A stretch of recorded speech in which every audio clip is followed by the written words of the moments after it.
રહી છે। કોંગ્રેસના નેતા અમિત ચાવડાએ કોંગ્રેસના સભ્યોને સસ્પેન્ડ કર્યા મુદ્દે વિધાનસભા ગૃહમાં રજૂઆત કરી। અમિત ચાવડાએ સમગ્ર મામલે પોતાનું નિવેદન પણ આપ્યું છે, જેમાં તેઓએ જણાવ્યું કે વિધાનસભામાં પ્રજાલક્ષી પ્રશ્નો પર ચર્ચા કરવાની માંગને નામંજૂર કરાતા વોકઆઉટ કર્યું છે, જે બાદ કોંગ્રેસના સભ્યોને સસ્પેન્ડ કરી અને બહુમતીના જોરે લોકશાહીની હત્યા કર્યાના નેતાએ આક્ષેપ કર્યા છે। અમિત ચાવડાએ ભાજપ પર આ સમગ્ર મુદ્દાને લઈ અને આકરા પ્રહારો પણ કર્યા છે। વિધાનસભામાં ચાલતા ચોમાસુ સત્રમાં ફરી એક વખત માથાકૂટ થયા હોવાના દ્રશ્યો સામે આવ્યા છે। એક દિવસ માટે કોંગ્રેસના જે સભ્યો છે તેને સસ્પેન્ડ કરવામાં આવ્યા છે। કોંગ્રેસના સભ્યોને સસ્પેન્ડ કરાતાની સાથે જ અમિત ચાવડાએ પોતાનું નિવેદન આપ્યું છે, જેમાં તેઓએ જણાવ્યું છે કે અમે ગૃહમાં લોકોના પ્રશ્નો મુદ્દે રજૂઆત કરી હતી, ત્યારે અમિત ચાવડા દ્વારા આ નિવેદન આપવામાં આવ્યું છે। કોઈ પણ નિયમોનો અમે લોકોએ ભંગ નથી કર્યો, છતાં પણ અમારા પર આ કાર્યવાહી કરવામાં આવી છે, તેવા આક્ષેપો પણ તેઓ ભારતીય જનતા પાર્ટી પર કરી રહ્યા છે। સસ્પેન્ડ કરી અને બહુમતીના જોરે લોકશાહીની હત્યા કરવામાં આવી હોય તે પ્રકારનું પણ નિવેદન તેઓ આપી રહ્યા છે। વિધાનસભાના ચોમાસુ સત્રનો આજે બીજો દિવસ છે અને બીજા દિવસે ગૃહમાં માથાકૂટ થયા હોવાની સ્થિતિ સર્જાઈ, જે અંતર્ગત સત્રની શરૂઆતથી 21 મિનિટ સુધી ગૃહમાં આ માથાકૂટ ચાલી હતી અને ત્યારબાદ કોંગ્રેસના તમામ સભ્યોને ગૃહમાંથી સસ્પેન્ડ કરવાનો આદેશ છે તે પણ વિધાનસભાના અધ્યક્ષ દ્વારા આપવામાં આવ્યો અને ત્યારબાદ એક દિવસ માટે કોંગ્રેસના તમામ સભ્યોને સસ્પેન્ડ કરવામાં આવ્યા હતા। જોકે આ સમગ્ર મુદ્દાને લઈ અને કોંગ્રેસના જે નેતા છે અમિત ચાવડા, તેમના દ્વારા નિવેદન આપવામાં આવ્યું છે।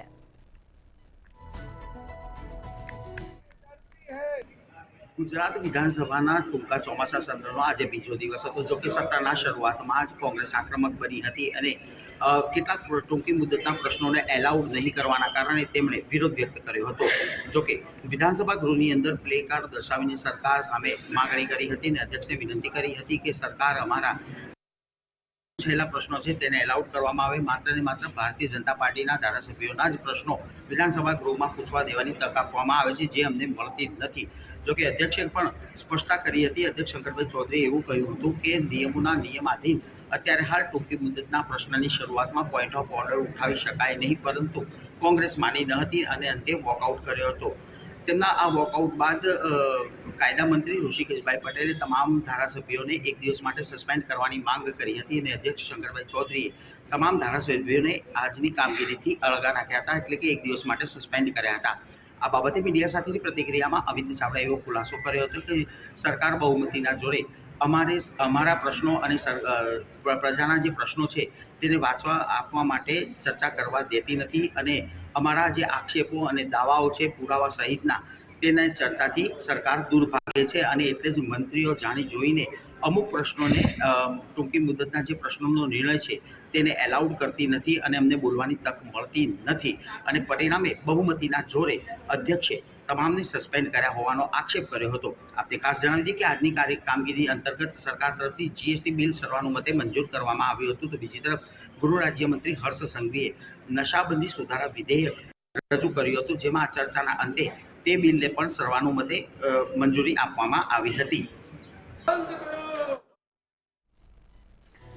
વિધાનસભા સત્રની અંદર ચોમાસુ સત્ર ચાલી રહ્યું છે અને તેનો આજે બીજો દિવસ હતો અને બીજા જ દિવસે ગૃહની અંદર માથાકૂટની સ્થિતિનું નિર્માણ થયું હતું અને તસવીરો સામે આવી, જેની અંદર જે કોંગ્રેસના સભ્યો છે તેને સસ્પેન્ડ કરવામાં આવ્યા અને ત્યારબાદ આ સમગ્ર મુદ્દાને લઈ અને અમિત ચાવડાનું એક નિવેદન પણ સામે આવ્યું છે, જેમાં તેઓ જણાવી રહ્યા છે કે અમે ગૃહમાં લોકોના પ્રશ્નો મુદ્દે રજૂઆત કરતા હતા, અમે કોઈ એવા જે નિયમો છે એનો ભંગ નથી કર્યો, એનો ઉલ્લંઘન નથી કર્યો।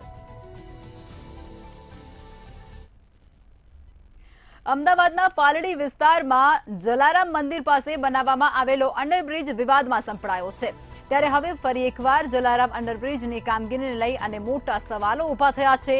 Gujarat metro rail corporation, Ahmedabad municipal corporation અને રેલવે વિભાગ દ્વારા સંયુક્ત રીતે ₹82 કરોડના ખર્ચે બનાવેલા અંડરબ્રિજમાં ભ્રષ્ટાચારના આક્ષેપો કરવામાં આવી રહ્યા છે। અમદાવાદની અંદર બનાવવામાં આવેલો વધુ એક અંડરબ્રિજ છે તે વિવાદમાં આવી ચૂક્યો છે। ભ્રષ્ટાચારનો બ્રિજ તેઓ એને આપણે આપી શકીએ છીએ નામ, કારણ કે 82 કરોડના ખર્ચે જેનું નિર્માણ કરવામાં આવ્યું છે તેની ઉપર ફક્ત 4 મહિનાની અંદર જ જે સળિયા છે ત્યાંના એ દેખાવા માંડ્યા છે, એટલે કે તેની કામગીરીમાં સસ્તું મટીરિયલ વાપરવામાં આવ્યું હોય તેવું સ્પષ્ટપણે અહીં વર્તાઈ રહ્યું છે અને ત્યાંથી પસાર થતા જે લોકો છે, રાહદારીઓ છે, તેમના દ્વારા પણ આ આક્ષેપો કરવામાં આવી રહ્યા છે।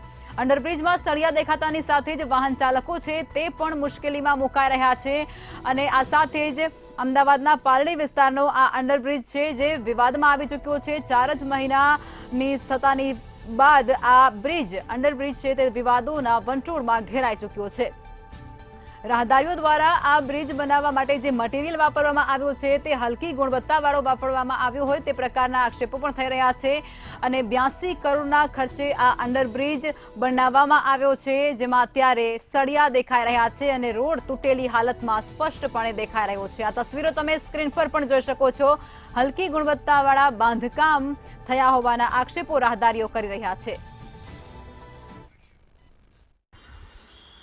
જી બિલકુલથી જો વાત કરવામાં આવે તો રૂપિયા 82 કરોડના ખર્ચે બનાવેલ પાલડી અંડરબ્રિજ છે તે અંડરબ્રિજ ઉપરથી હાલમાં તો જે સળિયા છે તે સળિયા ઉખડી ગયા છે અને સાથે જ જો વાત કરવામાં આવે તો તેની ઉપર લગાવેલો ડામર છે તે પણ ઉખડી ગયો છે। જો વાત કરવામાં આવે તો 5 મહિના અગાઉ જ જે બ્રિજ છે તે બ્રિજનું ઉદ્ઘાટન મુખ્યમંત્રી દ્વારા કરવામાં આવ્યું હતું, પરંતુ જે પ્રમાણે જે અમદાવાદ મ્યુનિસિપલ કોર્પોરેશન અને અમદાવાદ જે મેટ્રો કોર્પોરેશન અને સહિત રેલવે વિભાગ દ્વારા જે મળીને જે 82 કરોડ રૂપિયાના ખર્ચે જે બ્રિજ છે અંડરબ્રિજ છે તે બનાવવામાં આવ્યો હતો, પરંતુ તેમાં 5 મહિનાની અંદર જ ક્યાંક ને ક્યાંક જે સળિયા છે સળિયા દેખાવા માંડ્યા છે અને સાથે જ જો વાત કરવામાં આવે તો ગુણવત્તા વગરનું જે કામ છે તે કામ કર્યો હોવાનો પુરાવો છે, તો પુરાવો ક્યાંક ને ક્યાંક જે સળિયા ઉખડી ગયા અને ડામર ઉખડી ગયા તેમ જ મળી આવે। પરંતુ જે પ્રમાણે વાત કરવામાં આવે તો લોકમુખે જે પ્રમાણે ચર્ચા ચાલી રહી છે કે હાલમાં તો જે 82 કરોડ રૂપિયા ખર્ચે બનાવેલ જે પાલડી અંડરપાસ છે તેમાં ક્યાંક ને ક્યાંક ખૂબ જ મોટા પાયે ભ્રષ્ટાચાર થયો હોય અને ગુણવત્તા વગરનું જે કામ છે તે કામ કરવામાં આવ્યું હોય તેવું સ્પષ્ટપણે ફલિત થાય છે। હાલમાં તો જે પ્રમાણે જે રોડ છે તે રોડમાંથી જે ડામર અને સળિયા ઉખડી ગયા છે તેને રિપેરિંગ કરવાનું કામ કરવામાં આવશે, પરંતુ જે પ્રમાણે માત્ર 5 મહિનાની અંદર જ જે અંડરપાસમાંથી જે સળિયા દેખાવા મળ્યા અને ક્યાંક ને ક્યાંક ડામર છે તે ઉખડી ગયો તે પણ એક પ્રશ્નનો વિષય છે। હાલમાં તો જો વાત કરવામાં આવે તો જોવાનું એ રહ્યું કે હવે સમગ્ર જે અંડરપાસ બનાવ્યો હતો તેમાં 82 કરોડ રૂપિયાનો ખર્ચો છે તે કરવામાં આવ્યો હતો, પરંતુ ગુણવત્તા વગરનું કામ છે તે કરવામાં આવ્યું હતું। હાલમાં તેને લઈને ક્યાંક ને ક્યાંક જે શહેરીજનો છે તે શહેરીજનોમાં ચર્ચા વિચારણા છે તે ચાલી રહી છે। જી અમદાવાદ શહેરની અંદર ફરી એક અંડરબ્રિજ વિવાદોના વંટોળમાં ઘેરાઈ ચૂક્યો છે અને સસ્તું મટીરિયલ તેમાં વાપરવામાં આવ્યો હોય તે પ્રકારના આક્ષેપો પણ અત્યારે થઈ રહ્યા છે। 82 કરોડના ખર્ચે તૈયાર કરેલો નવનિર્મિત આ બ્રિજ કહી શકાય છે, જે 4 મહિના પહેલા જ ખુલ્લો મૂકવામાં આવ્યો છે। તે બ્રિજની હાલત અત્યારે ગંભીર જોવા મળી રહી છે અને ત્યાં લોખંડના સળિયા સ્પષ્ટપણે દેખાઈ રહ્યા છે અને રસ્તા પણ તૂટેલી હાલતમાં જોવા મળી રહ્યા છે। વધુ એક અમદાવાદનો અંડરબ્રિજ ભ્રષ્ટાચારના વંટોળમાં ઘેરાઈ ચૂક્યો છે। સસ્તું મટીરિયલ તેમાં વાપર્યા હોવાના રાહદારીઓ દ્વારા આક્ષેપો કરવામાં આવી રહ્યા છે। આ સાથે જ અમદાવાદના પાલડી વિસ્તારનો આ અંડરબ્રિજ છે જે તમે અત્યારે સ્ક્રીન પર જોઈ રહ્યા છો અને તે જ બ્રિજ વિવાદોમાં અત્યારે ઘેરાઈ ચૂક્યો છે। જલારામ અંડરબ્રિજની કામગીરીને લઈ અને અનેક સવાલો છે તે અત્યારે ઉઠવા પામી રહ્યા છે। જનતા દ્વારા પણ આક્ષેપો કરવામાં આવી રહ્યા છે ભ્રષ્ટાચારને લઈ, કારણ કે હલકી ગુણવત્તાવાળું મટીરિયલ વાપર્યા હોવા સુધીના આક્ષેપો અહીં કરવામાં આવી રહ્યા છે। ત્યારે આ અંડરબ્રિજ ઉપરથી પસાર થતા જે રાહદારીઓ છે તે પણ મુશ્કેલીનો સામનો કરી રહ્યા છે, તેઓને પણ હાલાકી ભોગવવાનો વારો આવી રહ્યો છે। વધુ એક અમદાવાદનો નવનિર્મિત જે બ્રિજ છે તે વિવાદોમાં ઘેરાઈ ચૂક્યો છે।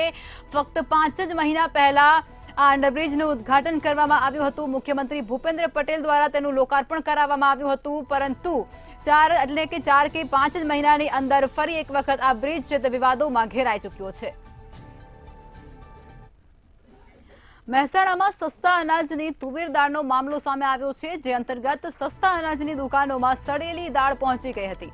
હવે સડેલી તુવેર દાળનો 46 ટન જથ્થો સીલ કરવામાં આવ્યો હતો। આ સાથે જ સડેલી તુવેર દાળ પાછી મંગાવાય અને કોન્ટ્રાક્ટરને પરત મોકલવામાં આવશે, જ્યારે આ સમગ્ર મામલે પુરવઠા વિભાગ સ્પષ્ટતા કરવા સુધા તૈયાર ન હોવાનું અત્યારે સ્પષ્ટ સામે આવી રહ્યું છે। આ મામલો મહેસાણાથી પ્રકાશમાં આવી રહ્યો છે, જે અંતર્ગત જનતાના હકનું અનાજ સડી ગયેલું સામે આવી રહ્યું છે। તુવેર દાળ જે સડેલી હાલતમાં જોવા મળી રહી છે, આ સમગ્ર મામલે પુરવઠા વિભાગ જવાબ આપવા માટે પણ તૈયાર નથી। કોઈ પણ પ્રકારની સ્પષ્ટતા પણ કરવા માટે જે વિભાગ છે તે તૈયાર નથી। મહેસાણાની અંદર જનતાના હકનું અનાજ સડી ગયેલી હાલતમાં આ કેમેરાની અંદર કેદ થવા પામ્યો છે। સસ્તા અનાજની દુકાનોમાં સડેલી તુવર દાળનો મોટો જથ્થો ત્યાં પહોંચી ગયો છે। જો કે ધ્યાન દોરતાની સાથે જ આ તમામ જથ્થો છે તે રિટર્ન કરવાનો પણ બંદોબસ્ત કરવામાં આવ્યો છે। સડેલી તુવર દાળનો 46 ટન જથ્થો સીલ કરવામાં આવ્યો છે।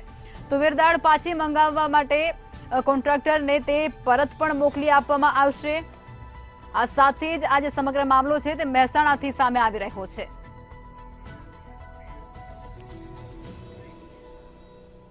વધુ વિગતો અમારા સંવાદદાતા અલ્પેશ આપી રહ્યા છે ફોન લાઈન પર। જે પ્રમાણે આ જનતાનો હકનું અનાજ સડી ગયેલી હાલતમાં જોવા મળી રહ્યું છે અને આ તસવીરો સામે આવી રહી છે, શું કહેશો આપ પહેલા?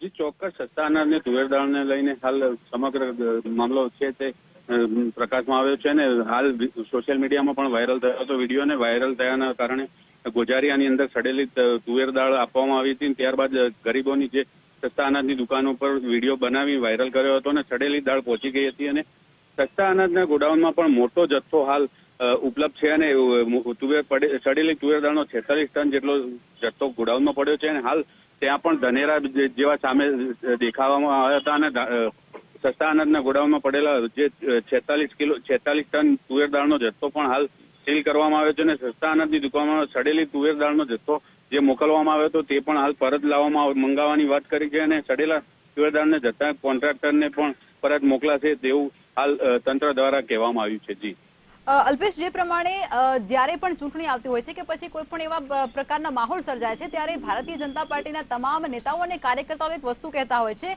કે અમે આટલા લોકોને મફતમાં અનાજ આપીએ છીએ, પરંતુ આ જે સ્થિતિ અને આ દ્રશ્ય સામે આવી રહ્યા છે એ તો કંઈક વિપરીત પરિસ્થિતિ દર્શાવી રહ્યા છે। જી ચોક્કસ, જે હાલ જેમ ભાજપના નેતાઓ દ્વારા પ્રસાર કરવામાં આવતો હોય છે કે અમે આટલા ગરીબોને આટલું અનાજ આપ્યું ને તે આપ્યું, હાલ સામે તહેવાર આવી રહ્યા છે તો ગરીબને હાલ પરિસ્થિતિ તહેવારોના કારણે દાળ ચોખાને જે મળવાપાત્ર હોય છે મળતું હોય છે, પણ હાલ જે સડેલું સામે આવ્યું છે, સડેલું દેખાય છે અને સડેલું કેવી રીતે ખાવું તે એક પણ મોટો સવાલ છે અને ભાજપના નેતાઓ હાલ એ બાબતે હાલ ટૂંકીદી સેવી નાખી છે। જી બિલકુલ, જાણકારી આપવા બદલ આપનો આભાર। મહેસાણાથી આ દ્રશ્ય સામે આવી રહ્યા છે જે અંતર્ગત જનતાના હકનું અનાજ સડી ગયેલી હાલતમાં મળવા પામ્યું છે। મહેસાણામાં જનતાના હકનું અનાજ એટલે કે તુવેર દાળનો જે મોટો જથ્થો છે તે સડેલી હાલતમાં સામે આવી રહ્યો છે। સસ્તા અનાજની દુકાનોમાં આ સડેલી તુવેર દાળ છે તે પહોંચી પણ ગઈ હતી। આ 46 ટન જેટલી આ તુવેર દાળ છે જે સડેલી હાલતમાં જોવા મળી રહી છે। સુરતમાં સુમુલ ડેરીમાં કૌભાંડનો મામલો સામે આવ્યો છે। ₹1000 કરોડના કથિત કૌભાંડમાં તપાસના આદેશ પણ આપવામાં આવ્યા છે। કૌભાંડ મામલે ફરિયાદ બાદ તપાસનો આદેશ આપવામાં આવ્યો છે। વર્ષ 2021માં સહકારી આગેવાને ફરિયાદ દાખલ કરી હતી, જેમાં કૃષિ, ખેડૂત કલ્યાણ અને સહકાર વિભાગે તપાસના આદેશો આપ્યા છે। સુરત તાપીમાં 1020 જેટલી મંડળીઓનો સમાવેશ આ સમગ્ર મામલાની અંદર થાય છે। 2.5 લાખથી વધુ સભાસદો ધરાવતી ડેરીમાં વિવાદ સર્જાયો હતો। તાત્કાલિક પ્રમુખ રાજુ પાઠક પર કૌભાંડના આક્ષેપો પણ કરાવવામાં આવી રહ્યા છે અને ત્યારબાદ તપાસના આદેશો પણ આપવામાં આવી ચૂક્યા છે અને તપાસ થયા બાદ હકીકત શું છે તે મામલે પણ મોટા ખુલાસા થવાના છે। સુરતની અંદર સુમુલ ડેરીમાં કૌભાંડ થયા હોવાની વિગતો હાલ પ્રકાશમાં આવી રહી છે। 2.5 લાખથી વધુ સભાસદો ધરાવતી ડેરી વિવાદોમાં ઘેરાઈ ચૂકી છે। તત્કાલીન પ્રમુખ રાજુ પાઠક પર મસ્ત મોટો કૌભાંડ આચર્યા હોવાના આક્ષેપો કરવામાં આવી રહ્યા છે અને તે અંતર્ગત સુરતમાં સુમુલ ડેરીમાં મસ્ત મોટું કૌભાંડનો મામલો સામે આવ્યો છે। 2.5 લાખ જેટલા સભાસદો ધરાવતી સુમુલ ડેરી એટલે કે સુમુલમાં 1000 કરોડનો જે ભ્રષ્ટાચાર થયો હોવાની ફરિયાદ 13 જૂનના કરવામાં આવી હતી। એ ફરિયાદ બાદ હવે તપાસના આદેશ આપી દેવામાં આવ્યા છે અને આ તપાસ બાદ જે છે કમિટીની રચના કરવામાં આવી છે। 13 જૂનના આની ફરિયાદ જે સહકારી આગેવાન છે દર્શન નાયક એમના દ્વારા કરવામાં આવી હતી। કોઓપરેટિવની અંદર ખાસ કરીને જે દૂષિત થઈ રહ્યું હોય, નુકસાન થઈ રહ્યું હોય, ભ્રષ્ટાચાર થઈ રહ્યું હોય, લોકોનું શોષણ થઈ રહ્યું હોય એવી કેટલીક ફરિયાદો પત્ર લખીને મુખ્યપ્રધાન, વડાપ્રધાન સહિત સહકારી તમામ લોકોને કરવામાં આવી હતી અને ત્યારબાદ અહીં તપાસના આદેશ કરવામાં આવ્યા હતા. એટલું જ નહીં, અહીં જે તત્કાલીન પ્રમુખ કહી શકાય છે રાજુ પાઠક, એમની ઉપર પણ ભ્રષ્ટાચાર કરવાના કેટલાક આક્ષેપો સહકારી આગેવાન દર્શન નાયક દ્વારા કરવામાં આવ્યા હતા. 1000 કરોડનું જે કહી શકાય કે કૌભાંડ કરાયું હોય, કૌભાંડ આચર્યું હોય એવું પણ કહેવામાં આવી રહ્યું હતું. હવે હાલ જ્યારે તપાસના આદેશ આપી દેવામાં આવે છે, વડાપ્રધાનથી લઈને મુખ્યપ્રધાન સુધી જ્યારે ફરિયાદ ગઈ છે ત્યારે કમિટીની રચના કરવામાં આવી છે અને હવે આ કમિટી દ્વારા કઈ દિશામાં આ તપાસ થશે અને તપાસ દરમિયાન શું ખરેખર જો કોઈ ગુનેગાર નીકળશે યા ભ્રષ્ટાચારી નીકળશે તો આ ભ્રષ્ટાચારીની ઉપર કોઈ કાર્યવાહી થશે કે કેમ એ જોવું રહ્યું. જી, સુરતની અંદર સુમુલ ડેરીમાં મસ્ત મોટું કૌભાંડના એંધાણ અત્યારે વર્તાઈ રહ્યા છે અને એવા આક્ષેપો પણ થઈ રહ્યા છે. 2.5 લાખથી વધુ સભાસદો ધરાવતી આ ડેરી વિવાદોમાં ઘેરાય છે.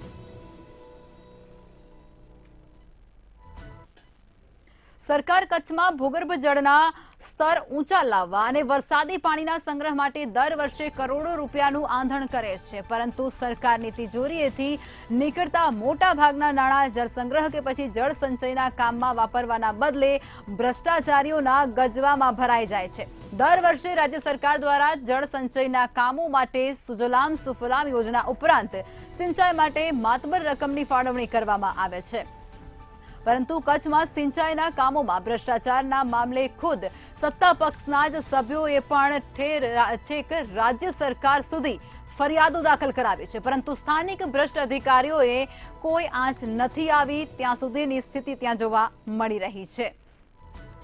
કચ્છથી આ જાણકારી મળી રહી છે. કચ્છમાં ભ્રષ્ટાચારનું જાણે એપી સેન્ટર બની ચૂક્યું હોય તે પ્રકારની સ્થિતિ ત્યાં જોવા મળી રહી છે. કચ્છની અંદર જળ સંચયના ભ્રષ્ટાચારી કામોનું જાણે એપી સેન્ટર બન્યું હોય તેવા અનેક બનાવો સામે આવી રહ્યા છે. દર વર્ષે સિંચાઈ યોજના માટે કરોડો રૂપિયાની રકમ છે તે કચ્છ જિલ્લાની અંદર ફાળવવામાં આવતી હોય છે, પરંતુ સરકાર દ્વારા પાણીના સંગ્રહ માટે આ પ્રયાસ કરાય છે, પરંતુ જે ભ્રષ્ટ અધિકારીઓ છે તેમના પાપે પાણી જનતા સુધી નથી પહોંચતું.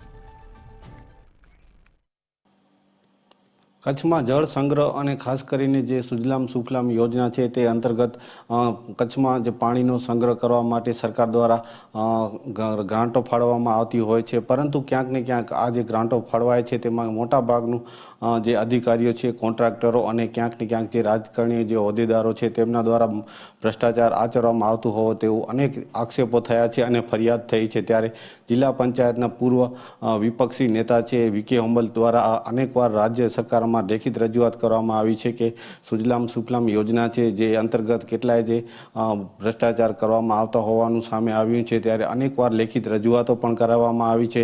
તો સાથોસાથ જે રીતના સરકાર દ્વારા લાખો અને કરોડોની જે ગ્રાન્ટની ફાળવણી કરવામાં આવતી હોય છે, પણ ક્યાંક ને ક્યાંક દર વર્ષની જેમ હર હંમેશ આમાં ભ્રષ્ટાચાર આચરવામાં આવતું હોય તેવું લાગી રહ્યું છે. કારણ કે જે દર વખતે જે યોજનામાં જે સરકાર દ્વારા ગ્રાન્ટ ફાળવવામાં આવતી હોય છે અને જે દર ચોમાસાના જે થોડાક સમય પહેલાં જ આ વર્ક ઓર્ડર નીકળતા હોય છે અને આ વર્ક ઓર્ડર જેવા નીકળે કે તરત જ 10 કે 20% જેટલું કામ થાય અને ઉપર વરસાદી સિઝન આવી જાય છે અને જેના કારણે આવા સમગ્ર કામ છે તે ઢંકાઈ જાય છે અને કેટલાક જે 10 થી 20% કામ થયા હોય તેના બિલો બની જાય છે અને બિલ વિતરણ પણ કરી દેવામાં આવતા હોય છે. ત્યારે આ સમગ્ર જળ સિંચાઈ અને જળ સંગ્રહની જે પાણી સંગ્રહવાનું જે યોજના છે તેનામાં મોટા ભાગના ભ્રષ્ટાચાર થતું હોવાનું અનેકવાર સામે આવ્યું છે. તો સાથોસાથ જે જિલ્લા પંચાયતની ગત સામાન્ય સભા હતી તેમાં પણ જે આ જળ સિંચાઈનો જે યોજના છે તેમાં મોટાભાગનો ભ્રષ્ટાચાર થયો હોય તેનો મુદ્દો ગાજ્યો હતો અને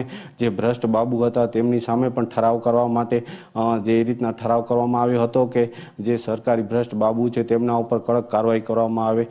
તો આ અનેક એવા મુદ્દા છે જે ભ્રષ્ટાચારના ખાસ કરીને કચ્છમાં જે જળ સિંચાઈના નામે ચાલે છે અને મોટાભાગના જે સરકારી બાબુઓ, કોન્ટ્રાક્ટરો અને જે આવા રાજકારણી જે હોદ્દેદારો છે તેમાં ક્યાંક ને ક્યાંક મિલીભગતથી જે જળ સિંચાઈના જે યોજનાના અનેક ભ્રષ્ટાચારો આચરવામાં આવતા હોય છે. કચ્છ જિલ્લો જાણે ભ્રષ્ટાચારનું એપી સેન્ટર બની ચૂક્યું હોય તેવી ઘટનાઓ અવારનવાર સામે આવી રહી છે.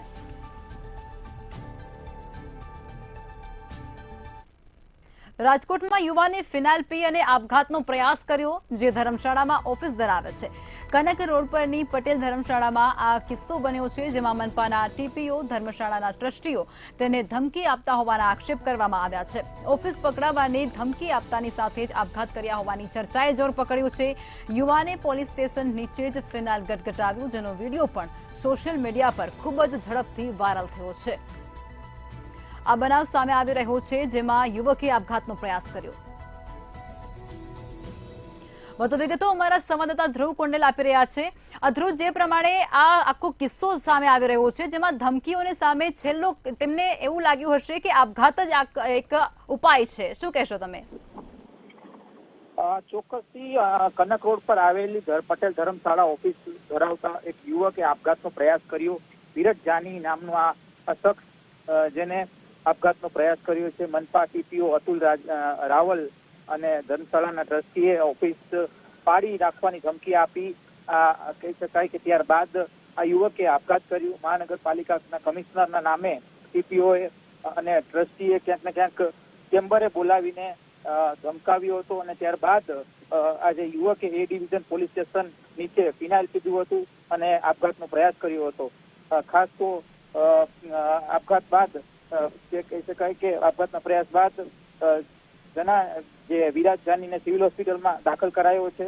આપઘાતનો પ્રયાસનો વિડીયો છે તે સોશિયલ મીડિયા ઉપર પણ વાયરલ થયો છે. જી ધ્રુવ, જાણકારી આપવા બદલ આપનો આભાર. રાજકોટની અંદર ધમકીઓ સામે એક યુવકે આપઘાતનો પ્રયાસ હાથ ધર્યો છે. પોલીસ સ્ટેશન નીચે ઊભી અને તેણે ફિનાઇલની બોટલ ગટગટાવ્યો હોય. ફિનાઇલ ગટગટાવતો આ વિડીયો પણ સોશિયલ મીડિયા પર ખૂબ જ ઝડપથી વાયરલ થઈ રહ્યો છે. પટેલ ધર્મશાળાની આ સમગ્ર ઘટના અત્યારે સામે આવી રહી છે. તો આ સાથે સિટી લાઈવમાં અત્યારે બસ આટલું જ. વધુ સમાચાર માટે આપ જોતા રહો મંતવ્ય ન્યૂઝ. નમસ્કાર.